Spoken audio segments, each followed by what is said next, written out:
Hello everyone, അച്ഛന്മാരമ്മമാർ ചേട്ടന്മാർ ചേച്ചിമാർ അനിമാർ എല്ലാവർക്കും അസ്ലം ലാഫിന്റെ വീഡിയോയിലേക്ക് വമ്പിച്ച സ്വാഗതം. ഞാൻ മുന്നത്തെ ഒരു വീഡിയോയിൽ പറഞ്ഞല്ലോ, ഇതെൻ്റെ ഒരു ഞാൻ തന്നെ ഉണ്ടാക്കിയ ഒരു ഇൻട്രോ ആയിരുന്നു. ഞാനിത് CA പാസ്സാവുന്നതിന് മുന്നേ തന്നെ യൂട്യൂബിൽ ഇങ്ങനെ അന്നൊന്നും മെയിൻലി അങ്ങനെ കുറേ യൂട്യൂബ് ചെയ്യുന്ന ആൾക്കാർ CA കമ്മ്യൂണിറ്റിയിൽ ഇല്ലാത്ത സമയത്ത് ഞാനിതൊക്കെ ചെയ്യുമ്പോൾ ആൾക്കാർക്ക് ഒരു ക്രിഞ്ചി ഫീലിംഗ് ആയിരുന്നു. പക്ഷെ ഇപ്പോൾ എന്ന് പറഞ്ഞു കഴിഞ്ഞാൽ CA പാസ്സായിട്ട് ഞാൻ കുറച്ച് സാധനങ്ങളൊക്കെ അച്ചീവ് ചെയ്ത് കഴിഞ്ഞിട്ട് ഈ ഡയലോഗ് പറയുമ്പോൾ ഇനി അവർക്ക് ക്രിഞ്ച് തോന്നിയാലും എനിക്ക് വിഷയമല്ല. കാരണം ഞാൻ കുറേ സാധനങ്ങൾ അച്ചീവ് ചെയ്തിട്ടുണ്ടല്ലോ. ഞാൻ ജസ്റ്റ് ഡയലോഗ് അടി മാത്രമല്ല കാര്യങ്ങളും ചെയ്യുന്നുണ്ട്. ഓക്കെ, അപ്പോൾ എനിക്കിത് വീണ്ടും ആ ഇൻട്രോ കൊണ്ടുവരണം എന്ന് തോന്നി. അതുകൊണ്ടാണ് ഞാൻ വീണ്ടും ഇത് പറഞ്ഞത്. ഇപ്പോൾ ചിലരിതിപ്പോൾ പ്രൊഫഷണൽ അല്ല എന്നൊക്കെ പറയും. ഞാൻ എൻ്റെ ടൈപ്പിൽ എൻ്റെ രീതിയിൽ ചെയ്യണതാണ്. അത് ഇഷ്ടമുള്ളവർ ഇഷ്ടപ്പെട്ടാൽ മതി. ഇഷ്ടപ്പെട്ട ആൾക്കാരുണ്ട്, അതുകൊണ്ടാണ് ഞാൻ ചെയ്യുന്നത്. അല്ലാതെ ആരും വെറുപ്പിക്കാൻ വേണ്ടിയിട്ടൊന്നുമല്ല. പിന്നെ എനിക്ക് ഇങ്ങനെയാണ് ഇഷ്ടം, അത് വേറെ കാര്യം. അല്ലാതെ ആൾക്കാർ ഇഷ്ടപ്പെടണം എന്ന് കരുതിയിട്ട് ഞാൻ എന്നെ വേറെ തിരിച്ച് മാറ്റണമല്ല. എനിക്ക് ഓൾറെഡി ഇങ്ങനെയാണ് ഇഷ്ടം. അപ്പോൾ സ്വന്തം നമ്മൾ വിഷയത്തിൽ ഒരുപാട് വൈദ്യ മാറി. ഇതിൻ്റെ ഒരു പർപ്പസ് എന്ന് വെച്ച് കഴിഞ്ഞാൽ പല പേരും ചോദിക്കാറുണ്ട്, എങ്ങനെയാണ് സാറിൻ്റെ സംഭവങ്ങളിലേക്ക് ഒരു ഡേ ഇൻ മൈ ലൈഫ് എങ്ങനെയാണ്, അല്ലെങ്കിൽ സാർ എന്താണ് ചെയ്യാറ്, അങ്ങനത്തെ സംഭവങ്ങളൊക്കെ ഞാൻ ജസ്റ്റ് അവർക്കും വേണ്ടിയിട്ടും പിന്നെ എനിക്കും ഇന്നൊരു ഞായറാഴ്ചയില്ല അപ്പോൾ ഒരു വീഡിയോ ഇടാൻ തോന്നി. അപ്പോൾ അതിൻ്റെ ഭാഗമായിട്ട് ഒരു വീഡിയോ ചെയ്യുന്നതാണ്. അപ്പോൾ ഞാൻ എൻ്റെ ജസ്റ്റ് എൻ്റെ മെയിൻ സംഭവങ്ങൾ ഞാൻ ഒരു ദിവസം ചെയ്യണതൊക്കെ ഒന്ന് കാണിച്ച് തരാമെന്ന് വിചാരിച്ചു. ഒരു 2-3 മിനിറ്റ് വീഡിയോ ഉണ്ടായിരിക്കുള്ളൂ. ഇപ്പോൾ ഞായറാഴ്ചയാണ്, ഇപ്പോൾ ക്ലാസ് ഇല്ല. മിന്നാന്ന് ഒരു സ്ഥലത്തുനിന്ന് ക്ലാസ് കഴിഞ്ഞ് വന്നുള്ളൂ. ഇപ്പോൾ ഞാൻ മെയിൻലി ചെയ്യുന്നത് ഇപ്പോൾ റെക്കോർഡിങ് ചെയ്യാണ്.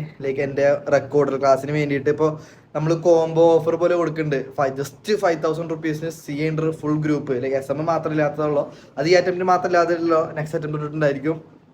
അപ്പോൾ പൈസ ഇല്ലാത്തവർ അല്ലെങ്കിൽ ഫിനാൻഷ്യൽ ഉള്ളവർക്കും ഒരു ഹെൽപ്ഫുൾ ആയിരിക്കും ഈ കോംബോ എന്തായാലും. അപ്പോൾ അതിൻ്റെ ഓഡിറ്റിങ് നമ്മൾ ഒരുവിധ റെക്കോർഡിങ് അതിനൊരു 3 ചാപ്റ്റർ കൂടി ഉള്ളൂ. ഇനി FM കൂടി റെക്കോർഡ് ചെയ്യണം. അപ്പോൾ അതിൻ്റെ റെക്കോർഡിങ്ങിലായിരുന്നു ഞാൻ. അപ്പം തന്നെ ഇടയിൽ നിന്ന് വീഡിയോ എടുക്കാമെന്ന് വെച്ച് എനിക്ക് കുറച്ച് റെക്കോർഡ് ചെയ്ത് ബോറടിക്കുകയും ചെയ്തു. ഇതിൻ്റെ ക്രയാറ്റിനാണ്. സത്യം പറഞ്ഞാൽ ഞാനത് അങ്ങനെ കഴിക്കണില്ല. കാരണം ക്ലാസ്സും ഈ സംഭവങ്ങളും എല്ലാം കൂടി പറ്റണില്ല. വർക്കൗട്ടൊന്നും നമ്മൾ നടക്കണില്ല. പിന്നെ ഇതെൻ്റെ ഒരു പുള്ളപ്പ് ബാറാണ്. ഇതും ശൈലി കണക്കാണ്. പക്ഷേ ഇതെനിക്ക് എന്തെങ്കിലും ട്രാക്കിലാക്കണം. കാരണം സംബന്ധിച്ചാൽ നമ്മളിത് ഫുൾ ടൈം ഇരുന്ന് ഇതിൽ റെക്കോർഡ് ചെയ്യുമ്പോൾ തന്നെ നമ്മൾ ഭയങ്കര ടയേർഡാവും. പിന്നെ ടയേർഡായിട്ട് പിന്നെ വീണ്ടും വർക്കൗട്ട് ചെയ്യാന്ന് വരുമ്പോൾ ഭയങ്കര ബുദ്ധിമുട്ടാണ്. കാരണം ഇത് ഒരു സ്ഥലത്തോട്ട് പോകുന്നതും ഇത് വേറൊരു സ്ഥലത്തോട്ടും പോകുന്നതാണ്. അപ്പോൾ CA പഠിക്കുമ്പോൾ നമ്മൾ ഓട്ടോമാറ്റിക്കലി ഫിസിക്കലി ടയേർഡാവും. അപ്പോൾ ആ ടയേർഡ്നെസ് വെച്ചിട്ട് ഈ സംഭവത്തോട് മുട്ടിക്കാൻ പറയുന്നത് ബുദ്ധിമുട്ടാണ്. ബട്ട് ആഗ്രഹം എൻ്റെ ആയതുകൊണ്ട് ഞാൻ എന്തായാലും ചെയ്യും. നോക്കണം ഇൻഷാ അല്ലാഹ്. പിന്നെ കാണിച്ചു തരാൻ പോകുന്നത് എൻ്റെ സെൽഫാണ്. ഇതിലൊക്കെ പറഞ്ഞു കഴിഞ്ഞാൽ എൻ്റെ ബുക്സുകളാണ്. CA ഇതിൽ കുറേ ബുക്സുകളൊന്നും ഇല്ല കേട്ടോ. ഇതൊക്കെ കുറച്ച് പേർക്ക് ഇങ്ങനെ പഠിക്കാൻ വേണ്ടി കൊടുത്തിട്ടുണ്ടായിരുന്നു പണ്ട്. ഇപ്പോൾ കുറച്ച് ബുക്കുകളോ, പിന്നെ അടിയിലും കുറച്ച് ബുക്കുകളാണ്. ഞാൻ കാണിച്ചു തരാം. ഇതെൻ്റെ CA ഇൻ്റർ ഓഡിറ്റിങ്ങിൻ്റെ സിംപ്ലിഫൈഡ് ബുക്കാണ്. ഈ ബുക്കിൻ്റെ ഡെമോ വല്ലവരും വേണമെന്നുള്ളവർ പറഞ്ഞാൽ മതി. ഇത് ജസ്റ്റ് കോപ്പി ബുക്കാട്ടെ, ഇതെല്ലാം നിങ്ങൾക്ക് അയച്ചു തരാം. നമ്മൾ ഫ്രഷ് ബുക്ക് ഉണ്ട്. ജസ്റ്റ് ഞാൻ എനിക്ക് തന്നെ കാണാൻ വേണ്ടിയിട്ട് എടുത്ത് വെച്ചാണ് ഡെമോ ബുക്ക്. ഡെമോ കിട്ടണമെങ്കിൽ അതിൽ പ്രൈസ് ആണെങ്കിൽ നമ്മുടെ നമ്പർ ഉണ്ടായിരിക്കും അടിയിൽ, അതിൽ കോൺടാക്ട് ചെയ്താൽ മതി. ഇതിൻ്റെ മറ്റേ റിംഗ് ലൈറ്റ് സംഭവങ്ങളൊക്കെ ഇത് ഒരു ബോയ്സിൻ്റെ റൂം പോലെ കുറച്ച് വൃത്തികേടാണ്. അപ്പോൾ ഞാൻ മറച്ചു വെക്കാൻ വേണ്ടിയിട്ട് പൊതുപ്പ് വെച്ച് മുണ്ടിക്കാണ്. ഇല്ലത്തെ ദാരിദ്ര്യം പുറത്തിറങ്ങത്തല്ലോ. ചൂടി ബുക്ക് ഉണ്ട്, അത് അടിയിലാണ്. ഞാൻ പണ്ട് അടിയിലായിരുന്നു പഠിച്ചിട്ടുണ്ടായിരുന്നത്. പിന്നെ ഇപ്പോൾ പാസ്സായതിനു ശേഷമാണ് ഇപ്പോൾ മേലേക്ക് ഇരുന്നത്. എനിക്ക് എൻ്റെതായ ഒരു പ്രൈവസി കിട്ടാൻ വേണ്ടിയിട്ട്. സർപ്രൈസിൻ്റെ അല്ല, സൗണ്ട് മേലെ ഉണ്ടാകാതിരിക്കാൻ വേണ്ടിയിട്ട്. പിന്നെ താത്താനെ എത്തിയൊക്കെ അടിയത്തെ റൂം എടുത്ത് ഞാൻ അടിയത്തെ റൂമിൽ നെക്സ്റ്റ് എൻ്റെ CA ബുക്കുകൾ വരുന്ന സ്ഥലം ചടാ. ഇത് മൊത്തം എൻ്റെ CA ബുക്കുകളിൽ. ഇതിലും കുറേ ബുക്കുകളില്ല. ഫൈനലി ഇൻ്റർൻ്റെ കുറേ ബുക്കുകൾ വേറെ കുറച്ചൊരു മേടിച്ചിട്ടുണ്ട്. അതൊക്കെ മേടിച്ചാൽ ഞാൻ മറന്നുപോയി. ഞാൻ മേടിക്കുന്ന അവിടെ നിന്ന് തിരിച്ചിട്ട് കണ്ടോ. ഇതിൽ ക്വസ്റ്റ്യൻ പേപ്പർ, ഞാൻ പഠിച്ച നോട്ടുകളൊക്കെ ഉണ്ടായിരിക്കും. ഇതിൽ നോട്ട് ബുക്ക് കണ്ട. ഈ നോട്ട് ബുക്ക് പറഞ്ഞു കഴിഞ്ഞാൽ ഞാൻ എൻ്റെ അപ്പോൾ ഇതൊക്കെ ഏതാണ് ഇൻഡേഴ്സ്.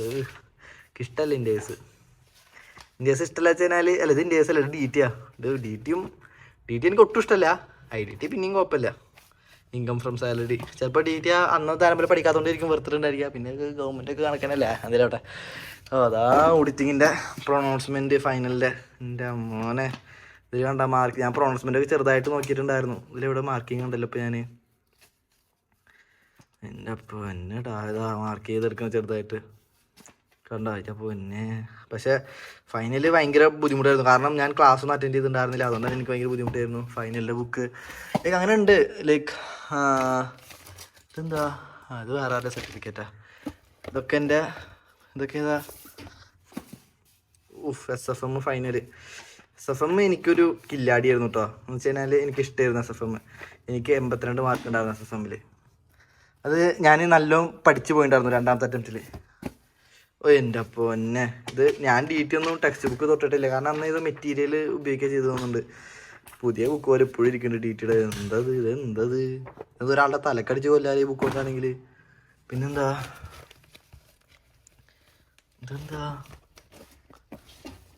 എന്തത് അയ്യോ എൻ്റെ പൊന്നെ, ഇത് എനിക്ക് പറ്റിയൊരു മണ്ടത്തരാണ്. ലേൺ ക്യാബ് എന്ന് പറഞ്ഞ ഒരു ഹിന്ദിക്കാരുടെ നിന്ന് ക്ലാസ് മേടിച്ചിട്ടൊക്കെ ഡേറ്റ് കഴിഞ്ഞ ക്ലാസ് അങ്ങനെ എന്തോട്ടായിരുന്നു. എന്നിട്ട് ഇതൊന്നല്ലായിരുന്നു റെലവൻറ്റ് അറ്റംപ്റ്റിന് ഉണ്ടായിരുന്ന ക്ലാസ്. അന്നൊക്കെ പറഞ്ഞു കഴിഞ്ഞാൽ ഇൻഫർമേഷൻസ് സോഷ്യൽ മീഡിയ ഒക്കെ ഭയങ്കര കുറവായിരുന്നു. പക്ഷേ എന്നാൽ ഇന്നത്തെ പോലെ ഭയങ്കര സോഴ്സസുകളൊന്നും ഇല്ല. അപ്പോൾ ഉള്ളത് വില കുറവ് മേടിച്ചതാണ്. പക്ഷേ മേടിച്ചപ്പോൾ എന്തോ ഔട്ട്ഡേറ്റഡ് അറ്റംപ്റ്റ് ആയിരുന്നു ലേൺ ക്യാബ്. ഇതൊക്കെ എപ്പോഴും ഉണ്ടോ തമ്പുരാനറിയാം. ഇത് ലേൺ ക്യാബ് തന്നെ അല്ലേ? അതെ ലേൺ ക്യാബ് തന്നെ. അവരുടെ നോട്ട് പ്രിൻ്റ് എടുത്തതൊക്കെ വേസ്റ്റായി, പൈസ പോയി. അല്ലാതെ എന്ത് ചെയ്യുക? പിന്നെന്താ ഇതൊക്കെ അങ്ങനത്തെ ബുക്കുകളാ. ഞാൻ ജസ്റ്റ് നിങ്ങളുടെ സിലബസ് ഒന്ന് കാണിക്കാൻ വെച്ചു. ഇതൊക്കെ കഴിഞ്ഞു പോയ കഥകൾ. പക്ഷേ പഠിക്കുന്ന സമയത്ത് ഇതൊക്കെ കാണുമ്പോൾ വെറുപ്പായിരുന്നെങ്കിലും ഇപ്പോൾ ഇത് കാണുമ്പോൾ ഒരു അഭിമാനമാണ് കേട്ടോ. അപ്പോൾ നിങ്ങൾക്കും ഇപ്പോൾ വെറുപ്പ് തോന്നുന്ന സാധനം കുറച്ച് കഴിഞ്ഞാൽ അഭിമാനമാവും. പാസ്സായില്ലെങ്കിൽ ഇപ്പോൾ വെറുപ്പ് തോന്നുന്നതും 2 കൊല്ലം കഴിഞ്ഞാൽ വെറുപ്പറ്റേ തോന്നും. ഓടി ഇത് ബോറടിച്ചപ്പോൾ ഇതൊക്കെ ഒന്ന് കാണിക്കാൻ വിചാരിച്ചു. പിന്നെ എന്തെങ്കിലും നിങ്ങൾക്ക് ലൈക്ക് എന്ത് ടൈപ്പ് വീഡിയോസാണ് വേണ്ടതെന്നുള്ളത് എന്തായാലും ഈ ചാനലിൽ ലൈക്ക് പഠിപ്പ് റിലേറ്റഡ് വീഡിയോസ് ഉണ്ടായിരിക്കും. എനിക്ക് 3 യൂട്യൂബ് ചാനലുണ്ട്. ഒന്ന് ക്ലാസ്സിന് വേണ്ടി മാത്രം, പിന്നെ ഒന്ന് എൻ്റെ ജസ്റ്റ് പേഴ്സണൽ. അതിലൊന്നും ഇപ്പോൾ വീഡിയോസ് ഇടാറില്ല, കാരണം അതിന് പറ്റിയൊരു സാഹചര്യമല്ല, അതിന് പറ്റിയൊരു ടൈമല്ല. കാരണം നമ്മൾ ജീവിതം സെറ്റാക്കുന്നതിൻ്റെ ഒരു നട്ടോട്ടത്തിലാണ്. അപ്പോൾ ഇതിൽ ലൈക്ക് പഠിപ്പ് റിലേറ്റഡ് അല്ലെങ്കിൽ അങ്ങനത്തെ എന്തെങ്കിലും കണ്ടൻറ്റുകൾ നിങ്ങളുടെ ഐഡിയ ഉണ്ടെങ്കിൽ കമൻറ്റിൽ പറയണേ. അപ്പോൾ ഞാൻ അത് റിലേറ്റഡ് അല്ലെങ്കിൽ നിങ്ങൾക്ക് ലൈക്ക് അതിപ്പോൾ പഠിപ്പ് തന്നെ ആവണമെന്നില്ല, ജസ്റ്റ് പഠിപ്പ് റിലേറ്റഡ് ഫണ്ണായിട്ട് അല്ലെങ്കിൽ എന്ത് കണ്ടൻറ്റ് ആയാലും പറഞ്ഞോ. എനിക്ക് പറ്റുന്നതാണെങ്കിൽ ലൈക്ക് നല്ലത് തോന്നുകയാണെങ്കിൽ എനിക്ക് ഇടാമല്ലോ. അപ്പോൾ അത്രക്കുള്ള വീഡിയോ. അപ്പോൾ ബൈ ബൈ, സീ യു.